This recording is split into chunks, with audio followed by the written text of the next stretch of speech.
ஒரு பிரம்மாண்டமான காட்டில் பல்வேறு விலங்குகள் சந்தோஷமாக வாழ்ந்தன. அந்தக் காட்டின் ராஜா சிங்கம். அது மிக வலிமையும் புத்திசாலித்தனமும் கொண்ட உயிரினம். அது மிகுந்த நீதியுடன் நடப்பதால் மற்ற விலங்குகள் அதனை மதித்து கொண்டாடின. காட்டில் குதிரைகள், யானைகள், மான்கள், குரங்குகள், கரடிகள், மயில்கள் மற்றும் பல விலங்குகள் அங்கே வசித்தன. காலை வேளையில் பறவைகளின் குரல்கள் அழகாக கேட்டுக்கொண்டிருந்தது. குரங்குகள் மரக்கிளைகளில் ஆடிக்கொண்டிருந்தன. மான்கள் குதித்தபடி ஓடின. யானைகள் குளத்தில் நீராடிக் கொண்டிருந்தன. ஆனால் ஒருநாள் காட்டில் ஒரு பிரச்சனை ஏற்பட்டது. ஒரு பெரிய நரி அந்தக் காட்டிற்கு வந்தது. அது மிகவும் சாமர்த்தியமானதாக இருந்தது. அது மற்ற விலங்குகளை ஏமாற்றுவதிலும் திறமையாக இருந்தது. நரி விலங்குகளைப் பார்த்து, நீங்கள் எல்லாரும் சிங்கத்தைக் கண்டு பயமாக இருக்கிறீர்களே, சிங்கம் இங்கு இருக்காமல் இருந்தால் எப்படி இருக்கும் என்று நரி கேட்டது. மான்கள், மயில்கள், குரங்குகள் எல்லோரும் ஒன்றாகக் கூடி ஆலோசனை செய்தனர். சிங்கம் உண்மையில் நல்லவன்தான். ஆனால் அது இல்லாமல் இருந்தால் நமக்கு இன்னும் சுதந்திரமாக இருக்கும் என்று நினைத்து கொண்டனர். நரி ஒரு குறுக்கு வழியில் யோசனை செய்தது. நாம் அனைவரும் சேர்ந்து சிங்கத்தைக் காட்டிலிருந்து வெளியேற்றலாம் என்று சொல்லியது. எப்படி என்று யானை கேட்டது.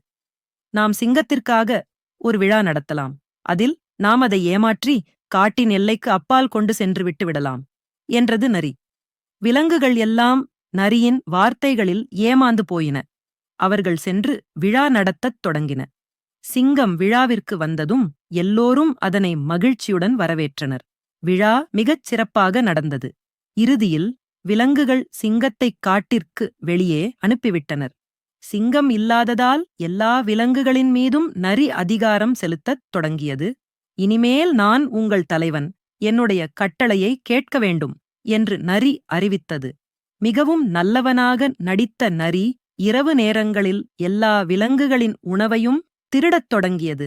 யானையின் பழங்களை எடுத்து மான்கள் மீது பழி போட்டது. குதிரைகளின் உணவை மறைத்து குரங்குகளின் மீது சந்தேகம் கொள்ளும் விதமாக செய்தது. விலங்குகள் ஒருவரை ஒருவர் சந்தேகிக்கத் தொடங்கின. யானையும் மானும் ஒருவருடன் ஒருவர் சண்டையிட்டனர். குரங்குகள் கோபத்தில் குதிரைகளுடன் சண்டை செய்தன. எப்படி இதெல்லாம் நடக்கிறது? நம்முடைய காடு அழியத்தான் போகிறது என்று மான்கள் அழுதன. அப்போது யானை சொன்னது, நம்முடைய பழைய ராஜா இருந்தால் இந்த பிரச்சனை இருக்காது. அனைவரும் ஒரே நேரத்தில் தவறை உணர்ந்தார்கள். சிங்கராஜாவை திரும்ப அழைக்க வேண்டும் என்றனர். விலங்குகள் அனைவரும் சேர்ந்து சிங்கம் இருக்கும் இடத்திற்கு ஓடின.